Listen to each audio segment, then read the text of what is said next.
G'day everyone, welcome to the State Library of New South Wales. I'm Benjamin Law. We'd like to start by acknowledging the traditional owners of the land on which we're gathered. And here in central Sydney, that's the Gadigal of the Eora Nation. The Gadigal, like all First Nations Australians, have been telling stories here for tens of thousands of years. And so as a non-Indigenous Australian, I'm particularly grateful to elders past and present that we can continue sharing stories here on what is and what will always be Aboriginal land. Our guest tonight has travelled a long way to share her stories with us.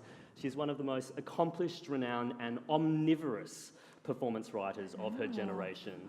Her plays have been produced at theatres across America. She's contributed to arguably the most famous radio show in the world, This American Life.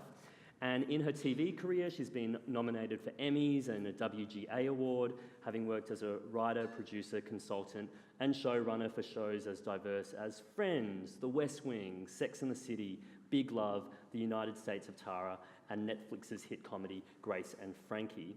Please join me in welcoming to the State Library of New South Wales and indeed Australia, Alexa Junge. Am I on? Have I achieved blast off? Good. I just want to make sure I'm on. You've got your rocket pack on. Yeah, good. Now, Alexa, I've heard a rumour that even though you write so much television, there wasn't actually that much of it growing up. Is this true? Yes, actually, when you work in TV, there's always people in the rooms and other writers that can remember every single Mary Tyler Moore episode or, all sorts of the Sid. I don't know if you guys have the Sid and Marty Krofft world here. It was sort of a bizarre kind of LSD-fueled children's, different children's shows that seem to permeate people my age and their nostalgia. But you didn't have that? No, my father was a scientist, and we had to get up really early on the weekends and go tide pooling for these weird slugs that he did experiments on. So, I enjoyed TV, but I wasn't sucked in like, this is what I want to do for the rest of my life. So there was like a TV in the house, but it didn't like dominate your life. It wasn't like, that's what I want to do. No, I wish I could tell you that it did, but... Did you have an idea of what you wanted to be when you grew up? Well, I think everyone in this room, I wanted to be a ballerina. Of course, I started too late and I had the wrong body. And, they always gave me the clog dances and I had to wear gauchos. And so I kind of realized I was never going to get the fucking tattoo, the fucking tutu. And kind of was like, all right, I'm out of here, So. At the same time, your dad's a scientist, but there was writing in your family tree, is that right? Yeah, that's true. My grandfather was a writer. He started in the theater in New York, but he came out to California in the 30s, actually. So he was part of a group of writers that, at the time, they kind of almost hired them like TV writers. So he worked on kind of almost staffs on a lot of really interesting movies, but didn't get credited. So, So he wasn't super famous, but he was a really beloved teacher. And but he died when I was 6. So you didn't really get to know him that well? No, but his my grandmother gave me all of his writing books and all the books he used to teach. And so I would crawl into this little library office that he had and read them.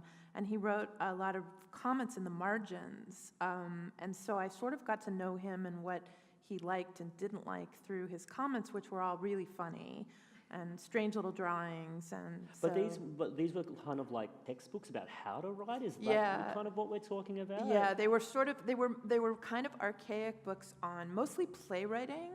So I actually, when I first learned to write plays, or when I first tried to write a play for myself, I followed them to the letter. Wow. So I wrote incredibly archaic plays, like, because the things that were like, in mode, 50 years earlier. So I thought all plays had like 5 or 6 acts, and started with, the butler picking up the phone and saying like all this exposition, like, oh no, they're not here, they're playing tennis and they've been fighting and one of them's having an affair. And I love that. So, you were writing some sort of like Agatha Christie. Yes, I had, and I used to write.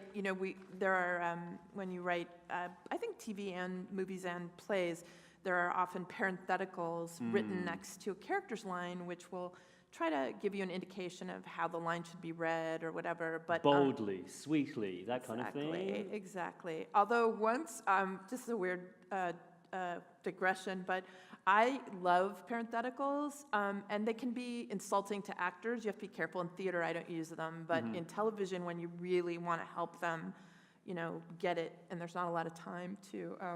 So I became famous in the Friends room for my really bizarre parentheticals. What's an example of a bizarre parenthetical?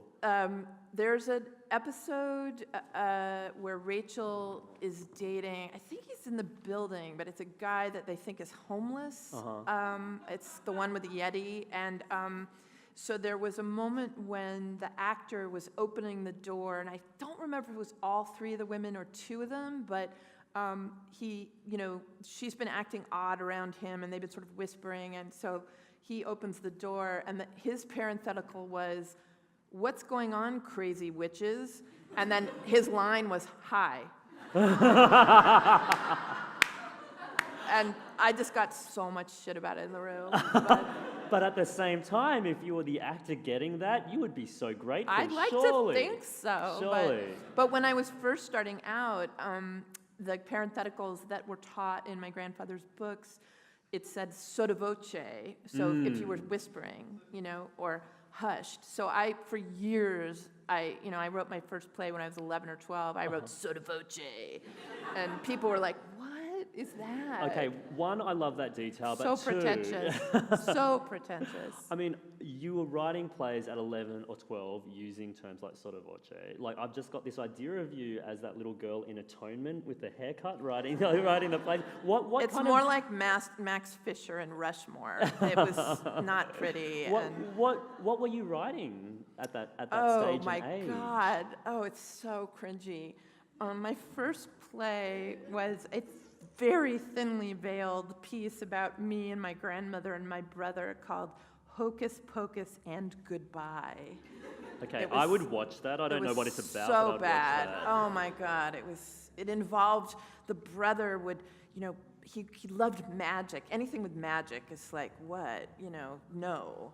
But I didn't know that at the time, or I thought my version was going to be really special. So it was, he would sort of go into this box and disappear, and when he was upset, and it was just god awful. But I have to say, I love the title. Like, when you say Hocus Pocus and Goodbye, it sounds like that Bette Midler movie Hocus Pocus, but written by Kazuo Ishiguro. Yeah, just really, pretentious. That seems to be the theme. But then, did you actually stage them? Yes, it was staged. Who was God help us. involved? All children, playing like an 80-year-old, like big, like, sort of, just really. My grandmother was horrified. She was very nice about it, But wasn't it kind of her fault? She gave you the books. I know she did. Right. I should have said that. But then later you did actually have, like in your high school years, you did sort of stage stuff. Was this kind of more professionally, semi-professionally? Like, what are we talking about I had here? the experience that so many of us do, which is that I had extraordinary drama teachers in high school who changed my life, and I was, a theater nerd, and we did... Although, again, we did, like, Mother Courage, and we did a lot of Bertolt Brecht. We never did, it wasn't until I got into college and started to, sort of work in summer stock that I ever got to sort of do, the stuff most kids do in high school. I think one of the great things about going to college or university is you meet your tribe, you meet your people. Who were your people? Well, I was really lucky because I got to New York. I decided I wanted to go to New York to be able to be near theater and do it, but I also wanted a liberal arts education. And I think the first day of school, my freshman year, I was in a musical theater class with this woman, Janine Tesori, who's an extraordinary composer. She's sort of the most famous American composer in the history of the theater, and Suzanne Vega was also there. Wow. So it was a lot of really interesting, talented people. And then there was a kind of, I don't know if you guys have this in university, but we have sort of these satiric reviews that happen. At Harvard, there's a famous one called The Hasty Pudding, and Columbia University has one too called The Varsity Show. So that's where I actually started writing comedy and satire, and so. And was this overlapping with what you were actually studying? Were you studying performance writing? No, my school didn't have a writing, it was sort of, you had to kind of do English or something like that. But I scheduled my day so that I could leave and go intern at theaters, and, I ushered a lot and saw a lot of theater. And do you remember any of those, like, what would you call them, like sketches that you were writing for the reviews? Like, what kind of stuff were you doing? Because was this kind of a training ground for the comedy muscle that you'd build later on? It was the first time that I ever, I had always sort of intuitively been funny, but I had never actually written comedy before. So, it was a lot of fun. I mean, it was very collegiate and kind of, but yeah, I remember we did, there were a lot of, I actually went to Barnard, which is across the street from Columbia. Sometimes people don't know it, but it's the women's school. So I did a piece with David Rakoff, who was a really extraordinary writer who I met in college, called the Laurie Anderson Christmas Special. And it was basically all these Barnard grads, which included Joan Rivers and a playwright called Alexa Junge and Twyla Tharp. So it was this very, pretentious piece about, sort of a horrible Christmas special where everybody performed. And at what stage, I mean, is it at this stage where you think, I want to give this a shot professionally in terms of writing for performance? I came to New York wanting to be a playwright. Yeah. I had no interest in television. Yep. I just wanted to be a playwright and write musicals. And so even when I was doing the stuff in college, I don't think I thought about it seriously or thought, this is the path I necessarily want to go down. And what is the next step, after doing the kind of review stuff that you're doing with friends and you're having really good fun doing that? In terms of first professional step, I'm going to be serious about this. What do you do? Well, I went to grad school, which was wonderful because I went to NYU and they had a terrific 2-year writing program. Right, and so really what happened for me is I went there wanting to be a playwright, but I had a screenwriting professor who changed my life and taught me to understand story in a completely different way. I'd always written really intuitively. And so this was somebody cracking open the code about how, from the inside out, about how we're plotting and how we're putting together a story. And do you remember any of those early tips? I imagine those are the things that you take for granted now, but do you remember those kind of revelatory moments where you're like, oh, that's what makes a story sing? Well, the first year that I was in school, I was really still very invested in writing erudite plays about language. And I happened to be writing a musical with this woman, Janine, and a bunch of other people about Galileo that we did at a summer theater. And I was really excited to be working on it, but I wrote the book and some lyrics. And so all I remember from my first year at grad school is that my play was in some kind of a festival or performance. And there was a man and I was so proud of it, and I'd worked so hard on it, and it was so fancy. And there was a man in the front row going, like asleep for the whole time, and making this horrible death rattle. So it seemed like not only was he asleep, but I was going to kill him, And then this bizarre little musical, people were crying. And so I realized that I had to rethink my approach to writing because I did want to communicate something. And so this particular teacher came into my life at a time when I was really vulnerable and wanting to understand how does this work, and really simple things like what does the character want, and what are obstacles, and stuff that really just takes you back to Aristotle, but I hadn't really pursued it in that way. So you finished grad school, and then what next? I mean, that's always such an intimidating moment, right, where you've been in the academy and you've had such close supervision of your work. Right. Then what happens? Well, I was knocking around, and I got, I think I actually moved to LA. That's right. I moved to LA to kind of pursue television. And while I was in LA, I got a job that took me to Florida, which was on a Nickelodeon show called Clarissa Explains It All. Okay, stop there. Who is familiar with this show? Okay, because this show was like my youngest sister is 8 years younger than me, and she was obsessed with Clarissa Explains All. Right, So for right. those of you who aren't familiar with it, can you give us a précis of what is Clarissa Explains All? Well, it's extremely badly lit. Unbelievable. It was shot at Nickelodeon Studios in Orlando, which is a place I'm happy never to have returned to. It was, yeah. What was bad about I it? just felt like everyone was looking at me going, Jew, the whole time. Okay, so a deeply anti-Semitic workplace. Yeah, it was just a rough place to be.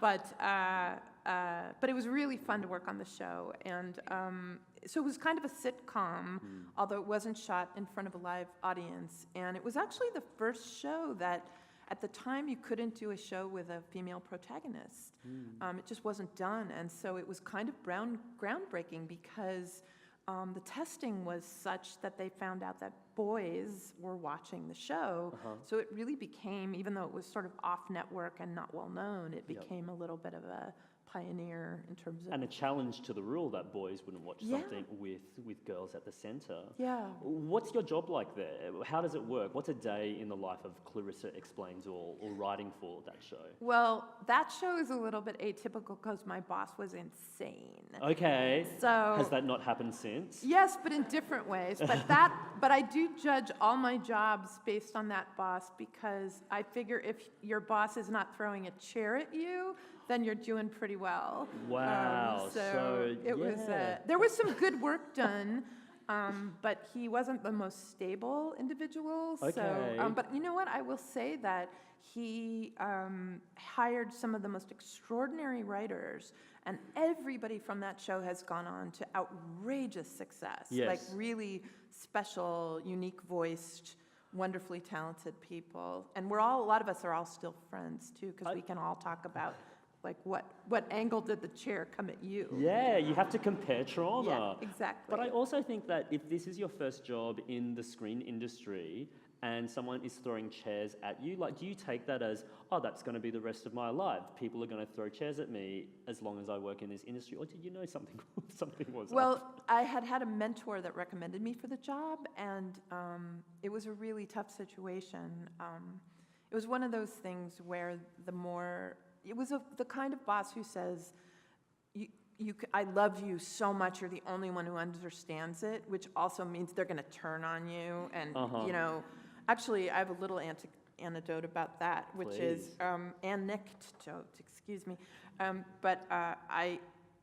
When you said, did I realize that this was going to be ahead of me, this taught me not to work with people that made the chemicals on the hairs on my on my arms stand up in that particular way. Yeah. And so initially, when Aaron Sorkin wanted to work with me on Sports Night, because I was a playwright and Aaron always really likes to work with playwrights, I didn't go on it for some of the reason, and I had friends who were on it who all said, he's brilliant, but he's really difficult, and it's complicated, and so knowing myself and knowing that I don't have the kind of temperament to inspire fear so much in people, I figured, I'll just not engage with the Aaron Sorkin world. And but then he wanted me for West Wing, and somebody let him know that I was concerned that he was difficult, and which is not the position you want to be in. I love that you'd said that so many times. No, that it actually, it wasn't even that. It was I was hung out to dry because he would say, these are the writers I want, and the network executives would call and inquire, and everybody was saying no. So this poor network executive, who was a friend of mine, went right back to him because he was yelling at her saying, why can't you get any of these people? And she was like, they're all afraid to work with you. Wow. So that's how it happened. But anyway, my agent said, you're going to need to go in and make this better, just at least meet on West Wing. And so when I went in, he was pretty high, I think, and it was an extraordinary pilot. I mean, it was like the greatest thing ever. And but he said, Alexa, why won't you work with me?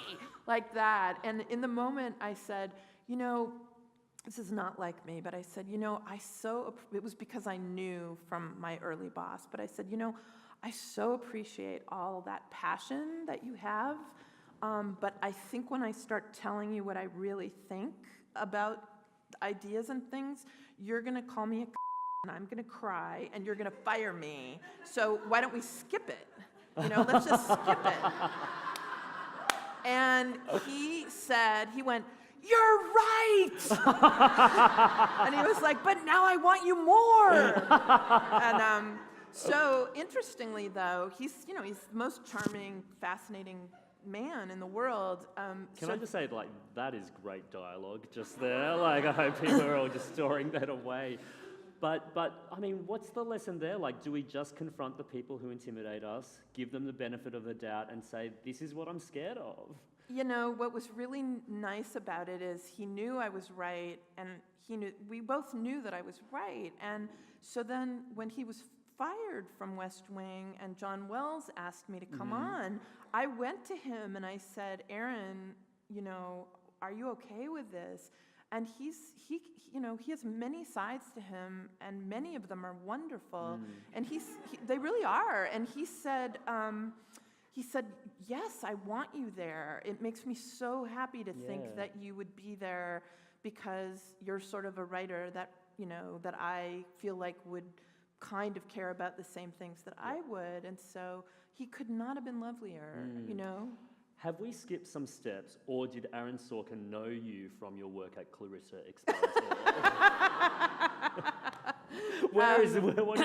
What is that bridge? I think that maybe he'd read some plays of mine. Right, okay. Probably Hocus Pocus. But alongside all the screen work you're doing, are you consistently writing plays as well? Yeah, but I pooped out because I couldn't make a living. So what happened was, when I was on Clarissa, it was so fun and so collaborative. And so you loved it despite the chair throwing and stuff. I did love it. Yeah. I loved it. And writing plays is very solitary, and you really don't talk about what you're doing until you have something to be read. Yeah. And what happened in grad school with this professor and then, working on Clarissa was, I loved that it was this sort of collaborative conversation, and that you could come to somebody and say, "My act break doesn't work," and everybody would just sit down and roll up their sleeves and hash it out, almost like a blue-collar job in some ways. And so I found that so refreshing, and it just got me so excited about writing TV. Yeah. So and it also relies on a lot of skills that that I had learned in the theater. So so between Clarissa and The West Wing is Friends, which is one of the most famous shows. And when you're working on it, it's kind of probably the most famous show in the world. So how did that come into the mix? There was definitely a down period in between. It was dark. So I decided I wanted to move to LA and pursue TV, because that's sort of where you had to be. So this is post-Clarissa? Post-Clarissa. Right? I moved to LA, and I had a theater agent who said, "Oh, great, you can just be with our agency in LA, and I'll just, easy peasy, I'll hook you up." And I got there, and, I couldn't get anybody on the phone, and I had diligently written specs, but I didn't really have any contacts. My dad was a scientist, and my grandfather had, he was around in the 30s, so it wasn't great for me. But so I ended up doing all sorts of difficult jobs, whatever we all do, data entry at 4 a.m. and all those kinds of things. But one was fantastic. But I was already in the Writers Guild, and I already had thought, I'll just make this transition. I'm ready. But I think it was another 1.5 to 2 years. And one of the jobs I had was writing questions for a non-union game show about shopping. And it was so old-fashioned that I had to not only write the questions, but work the scoreboard, which was electronic but not computerized. I'm so old that only Jeopardy had a computer. And I had to crawl under the stage and connect cable during the lightning rounds, where people were running around grabbing things from their shopping spree after they won the questions. It was amazing. Yeah. And I made $175 a week, and I stood on the corner waiting for my brother to pick me up in the car we shared with all these prostitutes who were making so much more money than me. But anyway, it was so I think the first thing that happened was I'd gone through about a year and a half of watching other people get jobs and not knowing how to get an agent, which in LA is the thing you sort of need to give you access to being considered for jobs. And there was a agent from Clarissa Explains It All whose clients I'd hired. So he was sort of helping me out and said we call it hip pocketing. I don't know if you would call it here, but I know the agent situation is different here. But anyway, so I got through, I think the second hiring season, and I was, broke and cranky, and I said, I would send him little notes about why I was right for certain shows and if I had ever met anyone. And is that the right approach? You simply cold call them with a letter? Well, he was supposedly sending out my material to people. But I said to him one day, hey, it's almost the end of hiring season and what's going on? And he said, Alexa, I have to tell you, I really don't like your writing. He's like, wow. He said, I don't think you're a writer. What a great champion of your work and a great representative. He said, I'm only doing this because you hired some of my clients, but I haven't ever done anything. I've never sent out your material. I don't like it. He said, you should consider academia because it's very literary and so. Was that just completely shattering to you? It was pretty surprising just because he would lie to me and tell me, he would say, oh yes, I've sent it off to these people. But here's what it did. I'm somebody that does not like to ask for help. I can't stand it. And I recently was offered, a drink in someone's house, and I said water, and then they said, would you like ice? And I said no, because I didn't want them to have to put ice in my water. So it's not easy for me to ask for favors, but this got me so angry that I think I mobilized and I had this clarity and fierceness. And I called somebody who'd been a TA in grad school who was working in features as a buyer. So he was a development executive. And I don't know that I would have called him a year earlier, but I was really, I think my rage was my clarity was so strong that I just said, you have to help me. I need help. And he was like, what can I do? And so he connected me with a couple of different agencies, and they had to take his call because he was a buyer. Do you know? So they hustled me around, and some places really didn't pay much attention. But there was one agency where they called me in. They read all my scripts, even my Clarissas, and they wanted to sign me. And I felt for the first time like my grandmother always said, you want to look for a husband who will provide for you. And what she meant was not give you money, but when things are difficult to really be there. And this woman was this crazy Texan, was very fierce. And I thought, that's who this person is, cares more than me and my mom. So let's get to it. And so a week after I signed with them, they went bankrupt. So many twists. So many twists. And she was absorbed into William Morris, but she wasn't allowed. I found out later they gave her 25 clients, and they said, you have to get all these clients jobs in the next 2 months, and you can't take anyone with you. And she said, I have one client from the last agency, and I'm not, dropping her. And they said, well, she can't read scripts. She can't even go to interviews until the 25 people are hired. So I, of course, knew nothing. And they said, if you can't get all of these people, jobs, you're fired. And so she would let me come into the lobby and sneak scripts to me to read.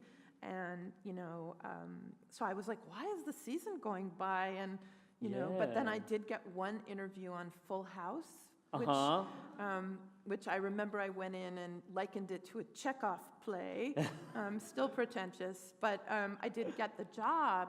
And in television, once you can kind of, most places don't let you come for an interview unless they like your material. So once I kind of got in and started to get in the rooms, I started to get jobs. Yeah. But the first 2 jobs I was on, the shows both went down. So I was on, yay, I'm on a job. I got a job in network television, and then 4 months done. And then I got another one, and then that went down. And so when it came time for the next year to, be submitted, I had only the same material that I'd had the year before.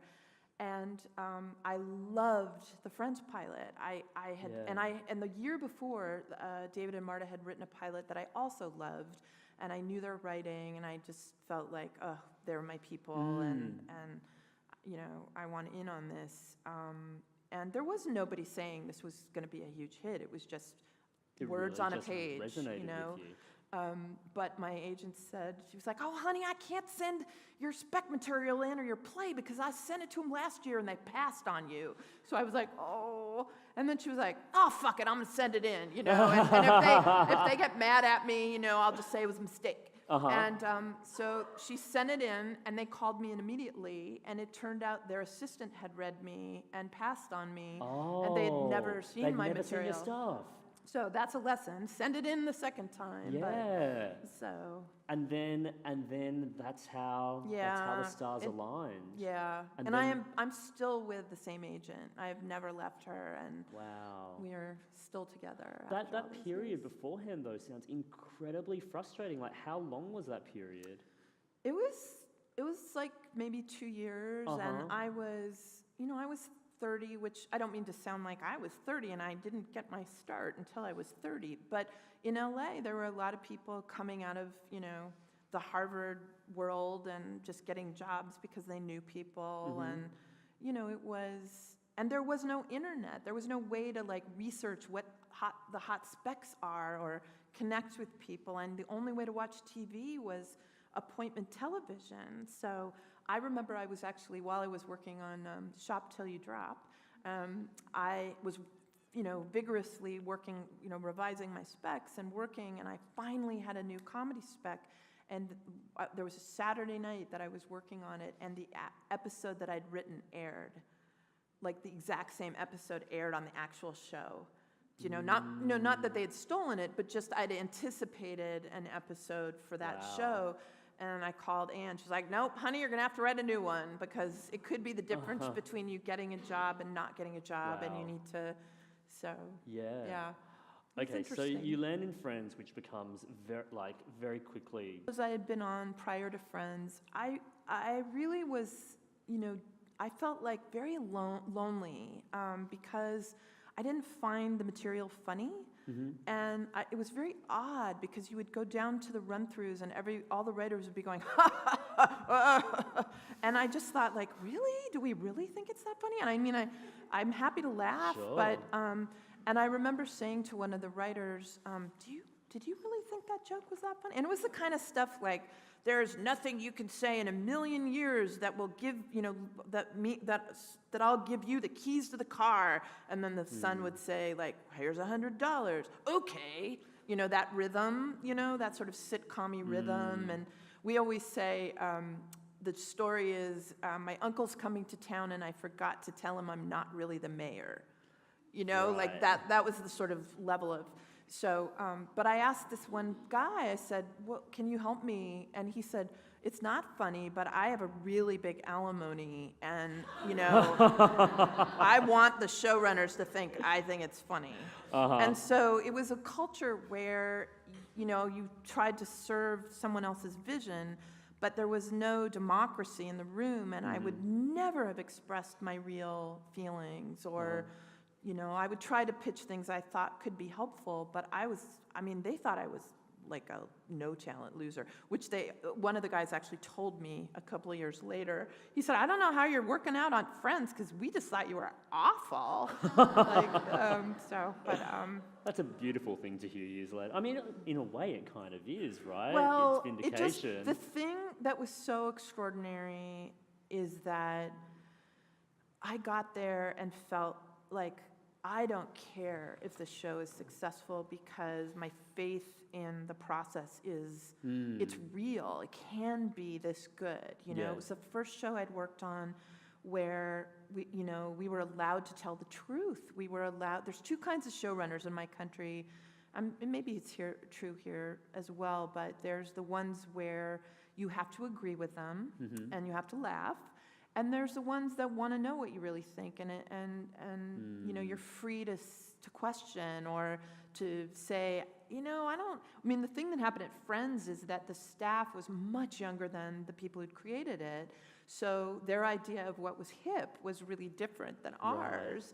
So we would have to say, like, Grandma and Grandpa, no, no, no, no, no, and they were willing to hear it, and they were generous about it. So I was just in heaven even before it became really successful, and it was just an incredible place. We did work 80-hour weeks for the 5 years that I was there, so you lost your mind. Wow. It was crazy. But you were happy while you were losing your mind, is that? We were, and I mean, it was so validating to get to do something that, you know, there's so many ways when you write a script that pieces can go wrong, and what ends up being on TV is not a representation of what the original material was. And on that show, it got better and better. I mean, you paint this kind of like beautiful, ideal version of what a writer's room and what a crew should be, but Friends was so big, I wonder, like, to what extent, when a show becomes that valuable to a network, I imagine network voices get louder in terms of where they think a show needs to go. Like, to what extent was there network interference in what you wanted to do? Actually, there was some network interference, but it went away quickly because we were doing well and we knew what we were doing. And I will say, so you cultivated trust through your success. Completely. And I will say that was true on West Wing, that was true on Sex and the City. That, you know, when shows, like, the best is when the group of writers and the group of people making it know best, are the hardest critics. You know, there were times when we would have table reads that went basically very well, and we would go back and throw out whole stories because we knew they could be better. Were you with Friends till the end? No, I was there the first 5 years. How do you know when to leave a show, or what you know brings up that decision? Is it other projects, or? I was just ready, and I mean, the 80 hours a week for 5 years is a long time, and but I was just sort of ready to try something new, and I had gone all the way up the ranks there, so. And then you start getting into, like, kind of, you know, when we talk about the golden age of television, that's been going on for a couple of decades now, but I mean, I think of those starting points as things like the shows that you then went on to write, like Sex and the City and The West Wing. What was it like writing those kind of 1 hour prestige programs? What were the rooms like there? Well, it was really different, and, you know, sometimes to my agent's chagrin, you know, I really liked to bounce around, and I really wanted to, you know, move away from the multi-camera half hour. So I actually asked her to get me a job on a show called Oz, which is... You mean like HBO's prison drama Oz? That's wow. Right here. Yes, and I said, I want to write about that. And so she, you know, said, I'll try. Your material's not quite right. Wait a minute. Wait, was this like straight from Friends? Yes, yes. I was like, I do other stuff, man. You know, I can truck an anal rape. You know? Which was just a shelved storyline from Friends. Right, exactly. Right. So. And then, so poor Tom Fontana had to have a meeting with me, and he was wonderful, and he said, "We're just going to go get drunk, and you can't write on my show." I mean, not this year anyway, but it was really fun, and we stayed friends. But then I did really want to break into our. Yes. So the next job that I got was on a show called Once and Again, which was the guys that did 30-something. And it wasn't a great show, but it was really great to be in their stable and see how they did it. But it's so funny because on multicam, you're in the room a lot of the time. You're working together, breaking story as a group. And those guys didn't have a room at all. And I was used to writing, like, you know, single-spaced, 15-page outlines before we even wrote scripts. And with Ed and Marshall, they would just go, it is exactly like you think it would be if you watch 30-something. They would just sort of lie on the floor and throw pencils at the ceiling and say, yeah, maybe the sisters have an argument, you know, and at the act break, and then by the end, one of them has a new boyfriend. Go. And that's craft. I was like, what? And luckily, a friend of mine kind of bailed me out, who's a drama writer, and but it was really different, and it was definitely kind of sink or swim in a new way, but it was exciting. Yeah. You know? I mean, I think of something like The West Wing, and even the visuals of it is just like everyone's in, the stakes are high, and because that show was so big, is that what it felt like in the making of it as well, in that the stakes were high in what you were doing? No, because one of the beautiful things about some of the shows that I've been on is I've come to them when they were already working, when they were already knew what they were. Everybody knew how to write it. And I actually really love doing new shows. I get a bang out of show running a new show, and it's an exciting time to be there and you know, feel like anything is possible. But it is fantastic to walk into a room where everybody, and we had the benefit of, it was the year that Aaron had left, so there were some new things to try and new ways of doing things. Is it fantastic? Because I wonder on the flip side whether it's kind of like I'm the new person in a very established class, and they've all got their friend and they know how to work, and now I have to introduce myself as a new element into the room. Sure. When I was on Sex and the City, that was the case, because was it? Everybody there had been there, but it was also all women. Actually, Michael Patrick King, who ran the room when I was there, if you asked him what was the makeup of the room the year that I was there, he would say it's all women and there are 2 gay men, and he counted me as the second gay man because I like musicals, and he was just trying to, you know, torture me. So, that's great. Yeah. But The West Wing was something that it was easy to get into. Like, were you already a fan of the show? Oh yeah, when you of course. Came into it? But the year that I was there, John really rearranged the staff, so there were some people who'd been there, and there were a lot of new people. So I wasn't alone in having to kind of reimagine what the show could be. You did mention as a contrast that you do love show running, a new show that hasn't existed before. You call the shots, you create something. Yeah. And I imagine that was your experience with United States of Tara. You know, you're their first season making something new. How does that begin? Like, where does, like, if someone has an idea, then you come on, what's the conception point of all of that? Right, so show running happens in a couple of different ways. One is that you create a show, it's your show, and you are the sort of top on the totem pole and run it. And it's actually very different, I think, in my country than here, because in my country, the showrunner is the very top of the pyramid. Even producers and directors are, you know, as the showrunner, you outrank really everybody on the set. So you're the direct link to the network, and you know, you're in casting, you're talking to the actors, editing, and it's your vision and your project. So I'm sort of on a crusade to help Australian writers have more, you know, authority and power. So sometimes people will come to you because somebody who's a lower level person will have had an idea, or these days a lot of film writers are moving into TV, but they might not have, so they might have a lot of writing experience, but not, you know, the experience with actual show running. So I'm also, I have a reputation for being a difficult person whisperer. So sometimes I get the chair throwers. Okay, so what is that instinct? I mean, what kind of difficult person are you talking about, and how do you deal with them? Not only I've worked with a lot of people that were not at all difficult, but I just But is that an important thing for a showrunner to have? Good temperament. Yeah, and you need to be a positive. It depends. You know, there's cranky. It's a very different skill. It's a management skill, so it's very different than writing. And some writers are really amazing writers and not great showrunners. And it works the other way too. There's extraordinary showrunners who maybe the material isn't that hot or interesting. So, I mean, you're here in Australia running masterclasses on show running. So, you know, what is it about this model of making a show that is conducive to getting a good product out there?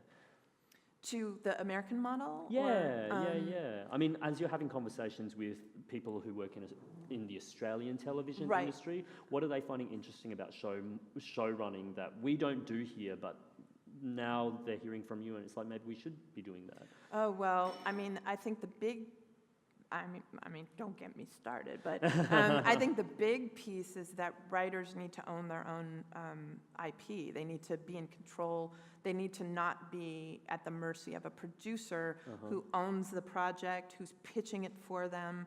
I mean, the idea that you would have something that that you cared about, that you'd nurtured, that you'd gotten the rights to, and then you're not even the person pitching it to the network, seems terrible to me. Yeah. And you're sort of at the mercy of a producer who has 10 or 15 projects, and then the network executives, whatever they ate for breakfast that day may impact how they're responding to something. And so for those of us who are screenwriters in this country, we don't necessarily have that culture completely established of show running, or these are the rights that we can ask for. So what would be the first step there? Is that a conversation that we have with our agent about asserting more of our IP rights over a project? Like, what's the starting point if you're the writer who doesn't have as much status in the process? Right. In this industry? Yeah, such a good question.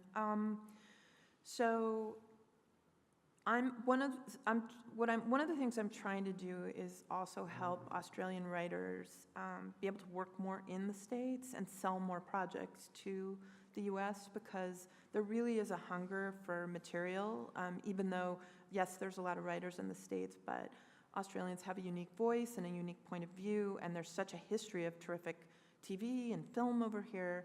So what I've been doing is, there's Scripted Inc. is a company that Shane Brennan had sort of created, and they have a mission, which is to help writers develop their own IP and they're giving money to develop projects. So I think that's a good beginning, because it's kind of coming from the inside out. But, and I guess, from what I hear from showrunners here, it does vary. There are people here who do have more autonomy and can be on the set and have more of, I mean, you would probably know more than me about how to sort of affect change in that regard. Yeah. But I'm also encouraging people to write material that might not be something a network here might necessarily respond to. And obviously it's financial as well. If you want to work in your country, of course, easy for me to sit here and say, but one of the projects that we worked on this week, the writer made a decision. He said, I want to write this as a half hour, as a 30-minute single camera. I can't sell that here. And we sort of said, let's just write it as you want it, and let's see if we can sell it in America. So, again, not your bread and butter, but it was just really nice to see somebody get excited about the thought of not having to roll it down the middle. Yeah. And to follow passion. And so you've worked across many different shows in various capacities. What do you really love about show running in particular when you're working as a showrunner? Well, the room is the hardest part. The show running, I'm not saying it's easy, but it's a lot easier to talk to an actor about how to play a line than to be in a room at 4 o'clock in the morning and have to completely come up with a whole new story by dawn to get it to the actors on the set. So I'm here because I love story, and my relationship with the writers is such a precious thing. And so it's the hardest part, but it's really satisfying when you can. And is there anything about it? I mean, it's such a huge responsibility. So is the risk of burnout a real thing? Oh my gosh, there've been days on shows where I thought, this is the day to start my new Coke habit. Right? It's just insane. I mean, if you think about it, directing a movie is very, very difficult. We all know how difficult that is. It ends. It ends after a couple of months. If you're running a show, it can be, especially if you're running a show that's on a network that does 26 episodes a year, it never ends. You never get a break. There's no, it's crazy. It comes back to also which jobs are you ready to commit to basically marry, it's a huge commitment, right? So with the shows that you've worked across, you've worked half-hour comedy, 1 hour drama. How do you actually decide on a project? Like, do you have like an internal list of criteria? Like, if it does this, I'll commit to that. If it doesn't do this, I won't. I just wanted to say, when you said married, when I was at Friends and we were working those hours where we would just see trails of light, and I would look across the table and think, I think I just saw your beard grow. You know, it had been so long. We decided we should have a club for everybody's husbands and wives and girlfriends and boyfriends, so they could all have sex with each other. Because we were not having sex with them. And you're seeing more of each other than you are your it's spouse, like you really right? are. That wasn't your question, but you know, I really like to learn new things, and it's going to sound corny, but I go where I can learn from somebody, and I look for people that are going to teach me something new. So, like with the Ed and Marshall show, it wasn't the perfect show, but I wanted an opportunity to work with them. And I look for, if I'm going on a show that already exists, I really want to make sure that person's not insane and keeping people there till 4 and 5 in the morning for no reason. But in terms of material, you know, it's like right now I'm working on a crime show, and I watch a lot of true crime, but I've never written it. So it's a whole new, it's like opening the windows. And so it has to be a new challenge every time. For me, I'm more interested in, I get restless, and I just want to be, I feel like there's so many interesting things to learn that it keeps me feeling fresh, and you know, it's nice to. I actually have not done a multi-camera sitcom since Friends, and I help my buddies, but I mean, how can what could I possibly do that, you know, would be, I mean, maybe there are, I mean, a lot of my buddies from Friends have stayed in that, and they have a lot more money than me, but I think if you have a sort of consistent brand, it makes it easier. So I'm a bit of a conundrum for people, but it's kept it really interesting and lively in terms of personal, artistic satisfaction. Look, we are going to open it up to audience questions in about 5 minutes, so don't be shy. Start thinking about them now. Are there other kind of motivations and imperatives for why you might take on a job? Like, this sounds like a slightly cerebral question, but like, are there I am an academic. Yes, well, are there political motivations for why you might pick up something? Like, I think, for instance, Grace and Frankie. Yeah, I'm always, first of all, I didn't mean to demean academia. I have the greatest respect for it. So, no, I do. But, you know, I tend to be interested in race and class, and those are historically, it's changing, thank God, a little bit. It's not enough, but so I've tended to write shows. The material that I've written and the pilots I've developed are pilots that have continued to get me work and keep me working in sort of prestigious, in cable and places where, you know, you really have to be, the spec material and the material has to be really, you know, special or appealing to people. I haven't gotten them made. I've never gotten a pilot that I've written on the air. But I don't have any regrets because I've been able to pursue what I'm interested in. And my idea of hell would be writing something that I didn't believe in and having to lead people at 4 in the morning. So, you know, but yes, I tend to always do something difficult, and which keeps it interesting for me. But is there, I mean, I can't imagine there's such a thing as a typical day because there are so many different stages of the production. But when it comes to writing, you've got a day to just write and focus on that. What is that day for you? Do you have a routine to sink into? Yes, I do. I have all sorts of weird rituals and routines. Superstitions? Yeah, well, I like to get up really early. How early are we talking about? Well, when I have a deadline, I get up at 4. Wow, that is really early. But part of it is because the mean little critical man that lives in my head is asleep still. So I'm not as hard on myself. Okay. And I'm able to, between the hours of like 4 and 10, I can get a tremendous amount of work done. Is that also because no one's emailing you? Yeah, it's just quiet. I can't do it forever, but I'm somebody that those are sort of magical hours Yeah, for. yeah. But I don't love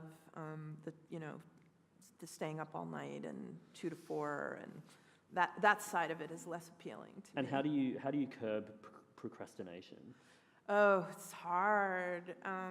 I often have to leave, I have to be in an office, or I play tricks on myself. I go to a cafe and I say I'm not leaving till I've written the scene, and sometimes being in public, makes me feel like they're looking at me. Not that anyone is, but So I had better be working. Yeah. And, but I can still procrastinate in those places too. We'll throw it out to the audience soon, but just finally, what are the shows that you're obsessed with as a viewer at the moment? What are you really loving? I'm watching The Staircase. What is The Staircase? It's for a those new. of us who don't know? It's not actually new. It came out 4 or 5 years ago. It's I watch a lot of true crime. I watch a lot of documentaries. I know what you're talking about now. I don't tend to watch. I'm not as up on comedy as I probably should be, and I really like Naked and Afraid.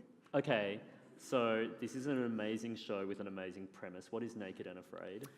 Well, Ben, Naked and Afraid is a show where they drop people off. It's like Survivor, kind of, without the games, but they drop people off naked in difficult terrain, and they have to spend 21 days. It's usually a man and a woman. They have to spend 21 days making shelter and finding food. And they have to stay naked the entire time. Yes. Well, they start to create really fabulous fashions from seaweed and coconuts, and not always, but it's But it's always. But I have to say, I don't know if you find this, but it's often the same story, which is, and these are people who are well equipped to handle. They're not people that have never been outside. It's people who are often really butch about their ability. They're outdoorsy. Yeah, and some extreme people that do extreme outdoors. But it's almost always the same. It's a dude and a woman, and the guy, and they do the interviews where they face the camera and talk about each other, and the guy goes, I don't really think she's going to be able to do it, and I'm pretty resentful that I was teamed up with her. She seems like, I don't know, I'm pretty unhappy. And then the men drink the pond water because they get really thirsty, and then they get sick, and then the women have to take care of them until they're airlifted out. It's a tale as old as time, including the airlift, really. Right? Absolutely. Yeah. That's great. We're all going to go home after this and watch that. I'm going to open it up to the audience now. So there's a roving mic. We've got a question here first, and there's a roving mic there. So this mic will take care of that side. Is there a question on this side that we can go to as well? Yes, and one there. So we'll have one question here then. Oh, I want to just add one thing. Oh, yes, please. Which is that, do we have any Westworld fans here? Yes. Anyone who saw it this week? No. Oh. Susie doesn't have anyone to talk to about that episode, and so I couldn't help, so I thought perhaps maybe one of you had seen it and could debrief with her. But no, it's no. All right, sorry. You're in your own isolated cage. Sorry, there's a question here. Hi, Alexa. My question is, what was that kind of epiphany that you had where you went from being a good writer to a great writer? Like, what was it? Was it, writing really truthful characters or things that were true to you? Or what was it in terms of writing techniques that elevated you to that next level? Such a good question. I will say that I learned so much when I was on Friends about how to write comedy, and the bar was very, very high. So there was no way, we were never ever satisfied. And I'm sure I like to think I was a good writer before I came there, but I learned so many things about how to listen to how a story is working with an audience. Are they ahead of it? Are they bored? Are they confused? And also the idea that everything had to be surprising in the story. We also say there's two kinds of rooms. There's the room where someone says, well, they did that on Cheers, and everyone goes, yay, let's do it. Or a room where it's like they just did that last week on, Broad City, we can't do it. And so that was that kind of room. So it created a kind of a level of excellence, I think, that I kind of hold myself to, even, and I'm not always in rooms that want that. I've had bosses that are kind of hitting a lower target, and we're all sort of trying to do that, but it's a lot easier to write well than to write poorly, actually. It's hard to, if you don't understand the characters or you don't know why people are doing what they're doing, so. Can I ask an extension of that question? I mean, how do you know when you're hitting your straps and you have hit that excellence? Because, at 3 o'clock in a writer's room when everyone's low on blood sugar and going insane and you don't know what's working anymore, Yeah. how do you know we've nailed it? That's it. I think one of the jobs of a showrunner is to keep that level high and to ask hard questions and to say, and to be logic police. We have people we call, in the room who say, yeah, but why didn't she tell him earlier in the story? There's a director from Friends whose name is Jimmy Burrows who would always say, what did they talk about in the cab? So like if two characters come in and then they start to have a conversation, why didn't they talk about it in the cab?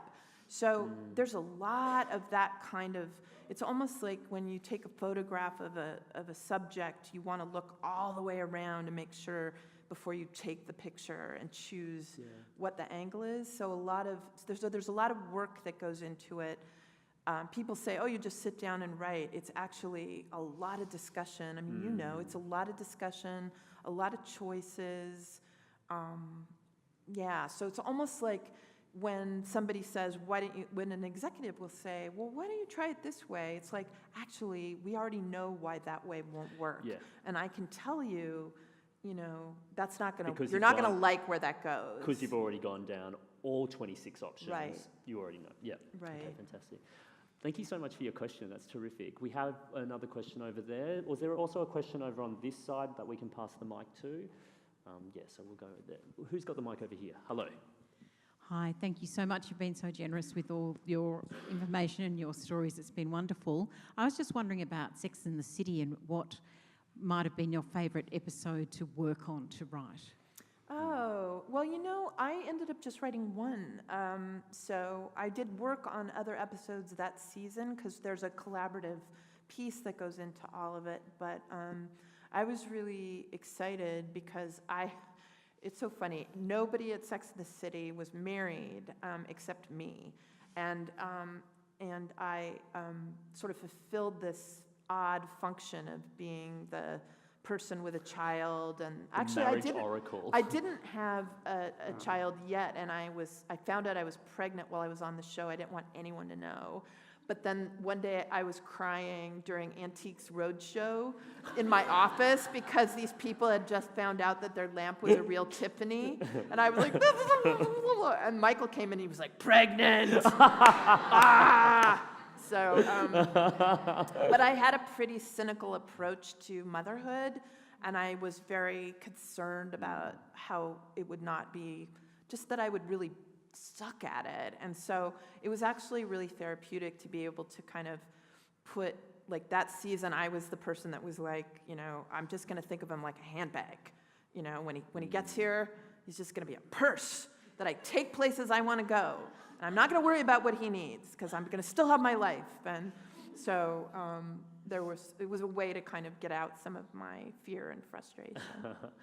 When you were working on Sex and the City, because obviously there's the room, it's collaborative, and everyone's putting into the story, how do you get assigned the episode? Is that your choice or someone else's? It was very similar to other shows I've been on, which is that, the beginning of a season, you come in, usually the creator or the showrunner they may have a vision for where they want things to go, but you spend a lot of time at the beginning of the season, as you know, working on seasonal arcs. So where are we going, big picture? And I always describe the work that gets done in a room as a kind of combination of standing at a painting and looking back far away from it, and then moving in close. And it's a constant kind of shifting of gaze, particularly because if you have to break a whole season, there's a three-dimensional chess that goes on because certain characters are going to be in the forefront and others are going to be, sort of in the background. But Yeah, so I've totally lost the question. Oh, the question was, do you choose which episode you want, or is it assigned?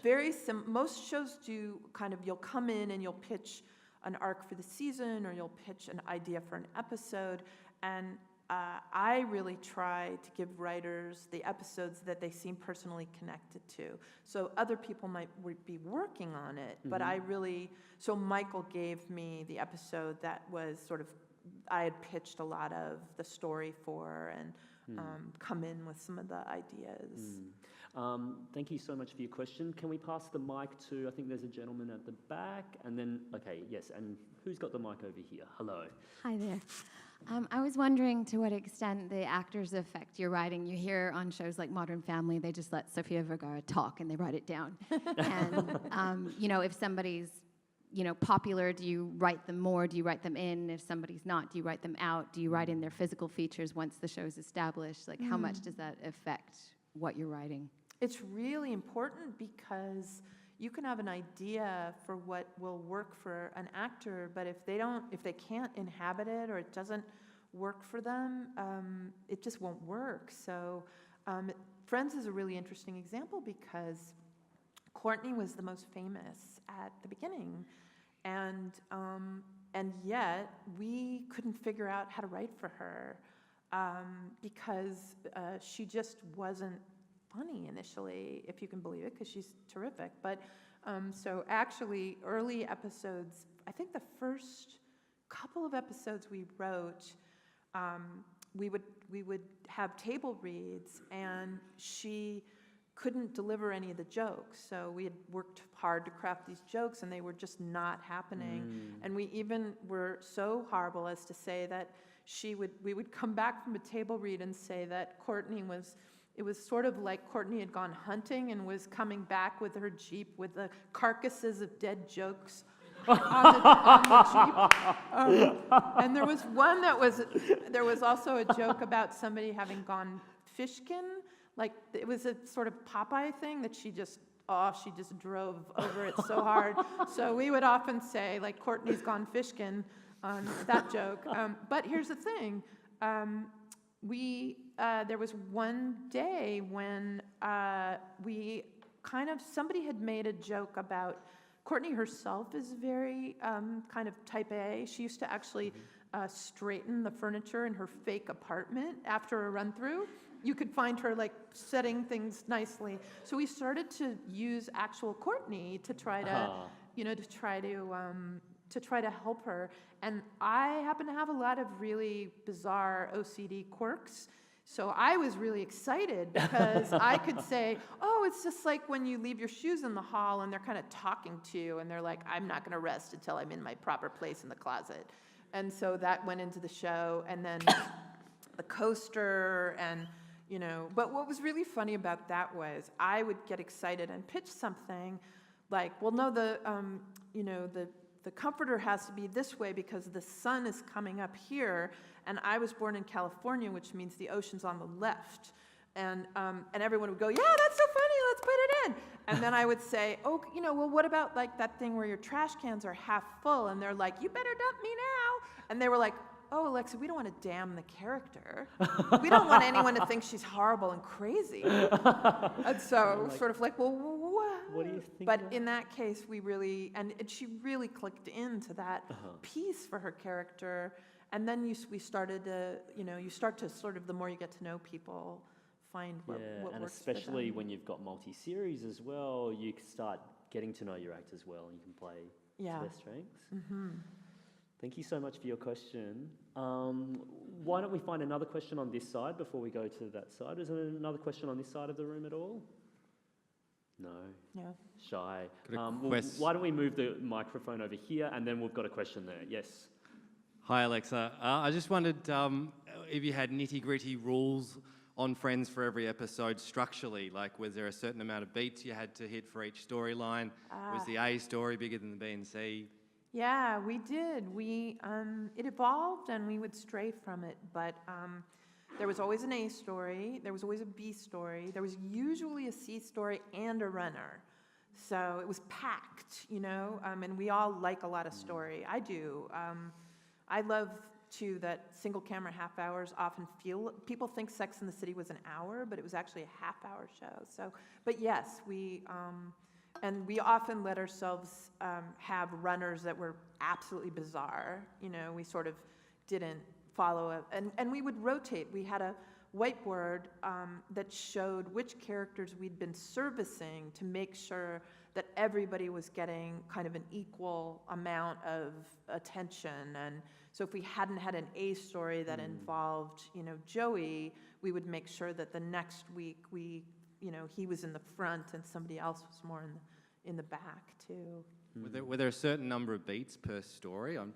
Yeah, it broke down so that there were almost always 16 scenes, because you only have a certain amount that you have time to shoot, and that will fit in an episode. But sometimes we veered away from that, and we would have a whole act that was just one real-time scene, But yeah, ordinarily there would be a certain number for an A story and a certain number for a B. It just sort of fell out that way. But we also got tired of it, and we would really consciously change it up to have these sort of different kinds of episodes too. Yeah. Thank you for your question. There was a question here, I think, yeah, and there was another question somewhere back there as well. Is that right? We can go to the second row here.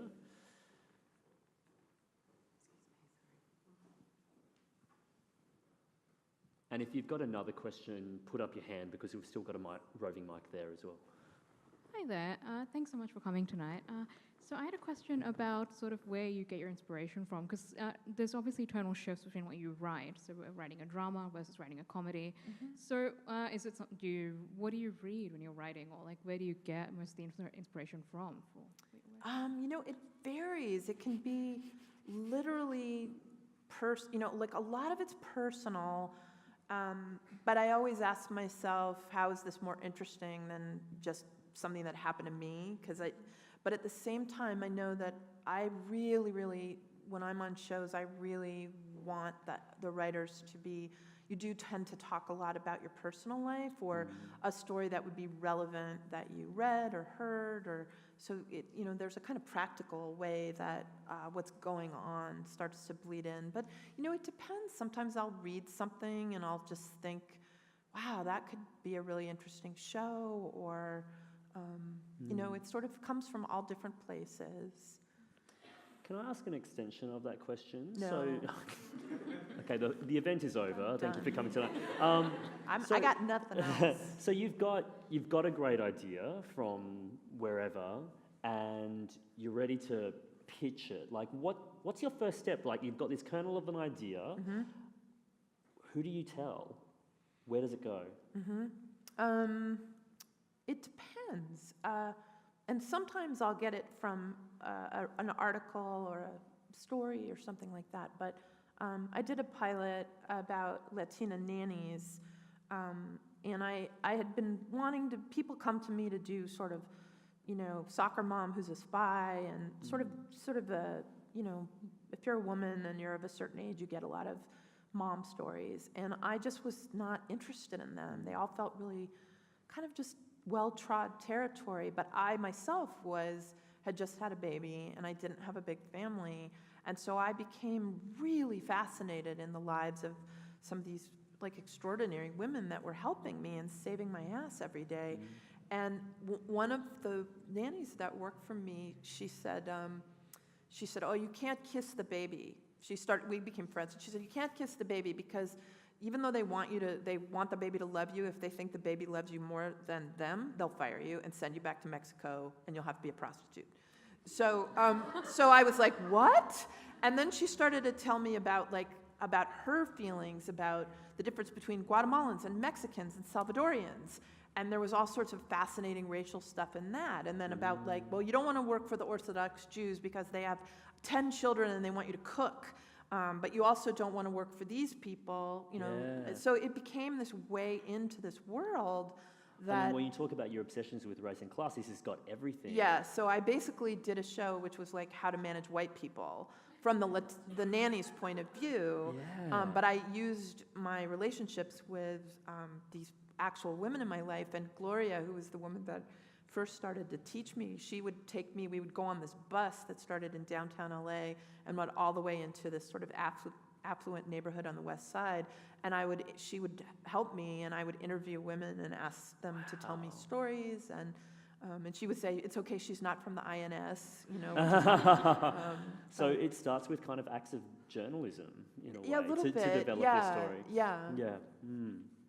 And then where do you take that? Do you go straight to your agent with the idea once I to sort of start farming it? realized that I knew, I started to come into shape, then there's different ways to sell a show, but in this case, I put a pitch together, so I knew all about the characters and what was going to happen in the pilot, and a way to talk about what the series might be, and then I went to different networks to pitch the show, and then they decide if they want to buy it, and then once they bought it, it means, and you hope that more than one will want it, so they'll offer you more, or one will, at that time I think, it's like they have to make it, or there's a penalty, or they have to give you 13, or things like that don't really happen much anymore.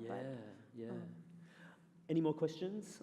We've got one back there, and another roving mic can come around here as well. Yes. Hello, who's got the mic? Hello. I do. Hi, Alexa, again. Thank you so much for your time tonight. I have a question about passion projects. If you have been given some interesting feedback, good feedback, but perhaps a little bit too risky, how long do you keep flogging the horse, or how long do you sort of wait before you pop it on the shelf and perhaps wait for people to catch up maybe to you, or do you just kind of let it go and work on something else? Such a good question. I think if it's something, so here's where I would say, if you have a project that people are saying is too risky, that makes me wonder if it isn't really good and interesting, and maybe just isn't appropriate for a particular market. I guess the kind of, I did write a pilot that I worked on for 2 years that was very, very personal, and I ended up, I sold it, and I ended up sitting in a executive's office, and I realized that it wasn't good, and it was a really odd thing to read, because we were working on the story, and I realized I didn't know what the show was. That I had written a really good pilot, but I didn't know. You mean you didn't know what it was about? I didn't know what to write each week. Right. And it was the first sort of autobiographical thing I'd ever written, and I wrote it on spec, and I felt like I had it. There were some political reasons I felt like I needed to write it, and to speak for people that hadn't been represented. And then it was just a really odd moment where I thought, I think this one goes in a drawer.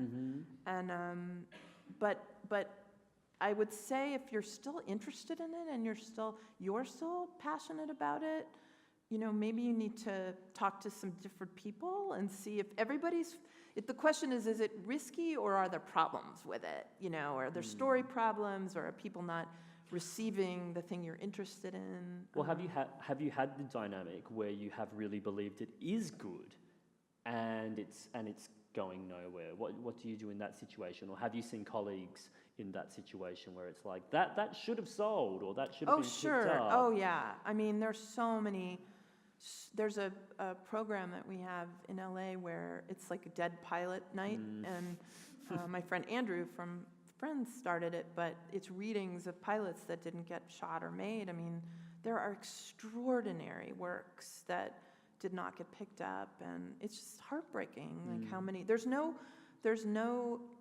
always a lot of sense to it. It's funny. I remember after I had written a pilot that didn't go, I was talking to this writer who's sort of a mentor of mine. Her name's Winnie Holtzman. And so I said, yeah, I've been watching tapes and reading pilots that got picked up. And she has this funny little voice. And she said, oh, well, why would you do that?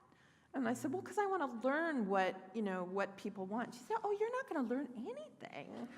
She said, you can't tell. And she said, you don't read the trade papers, do you? We have these 2 papers, Variety and the Hollywood Reporter. And I said, yeah. And she said, oh, just read a Faulkner story or a Fitzgerald short story.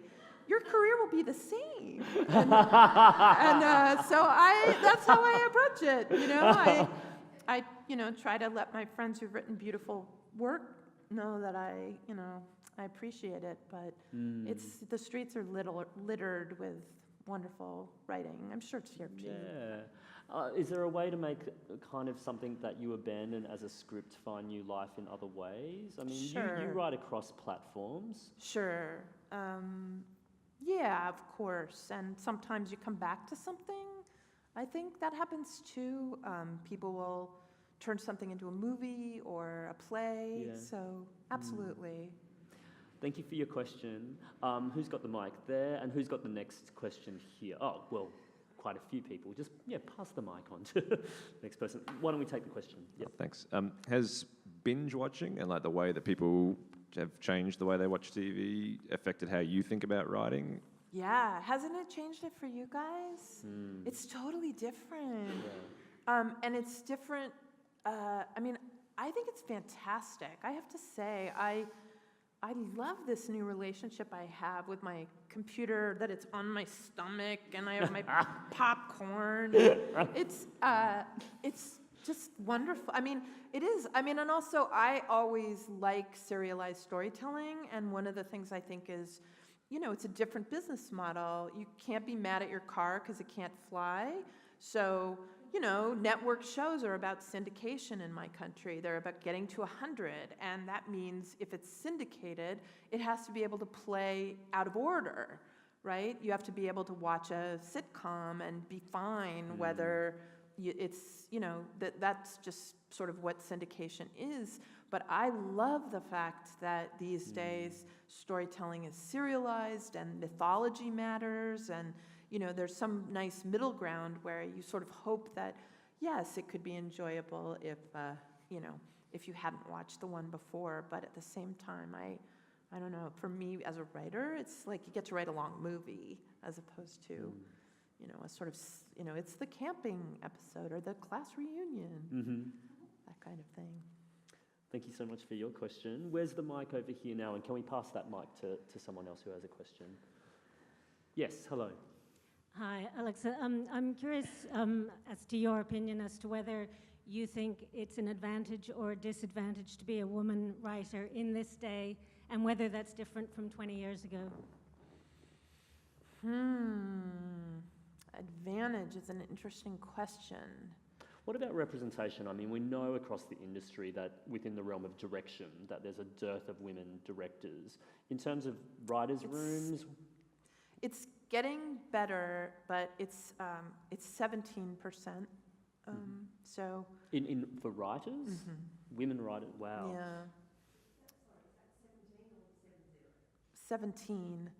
So most writers' rooms, even though there's we're being called out, people are being called out for, but currently, and the racial numbers are less than that. So, and I've had situations where, I worked on a comedy not that long ago, a new show, and I had more women writers in the room than men, and the studio said, we're going to need some more men because we're concerned it's not funny, hard funny. Wow. And they came out and said it, and this Wow. was 2 years ago. So it's tricky. I will say that, it's complicated because people say, oh, women aren't funny, but if you're only reading 2 women for every 12 men, puts the scripts in a difficult position. So, but I do think I think it's changing in that people are accountable in a way that they haven't been previously. So that's different from 20 years ago when there was no accountability. But how do you feel like, different mechanisms like initiatives and quotas to make sure that a room and a production actually represents the real world outside? Yeah. Well, I'm not opposed. It's a hard time to be a white guy who's, doesn't have a partner and who's trying to work. But at the same time, there's a preponderance of white guys, so it's a complicated thing. But I do think it's like, it's also, it's like casting. the theater, casting in the theater is so far ahead of television casting. It's representing the world we live in, and that's okay. You can do Shakespeare.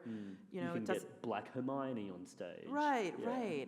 But TV is still working it out. It's better, but it's there's still a lot of self-consciousness, and but there are diversity programs, and there's a diversity program in my country where you can hire a writer through the program, and you don't actually, the money doesn't come out of the budget.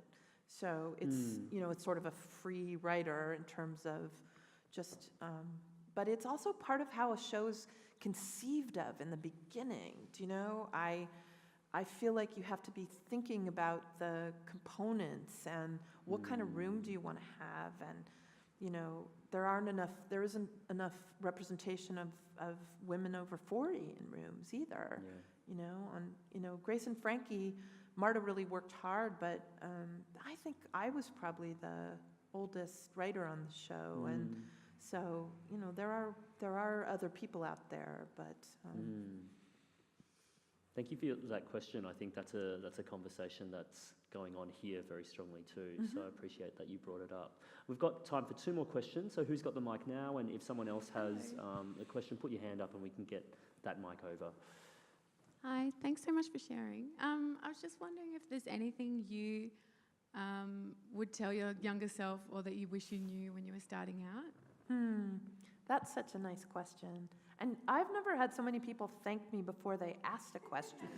I gotta say, that doesn't happen in my country, for real.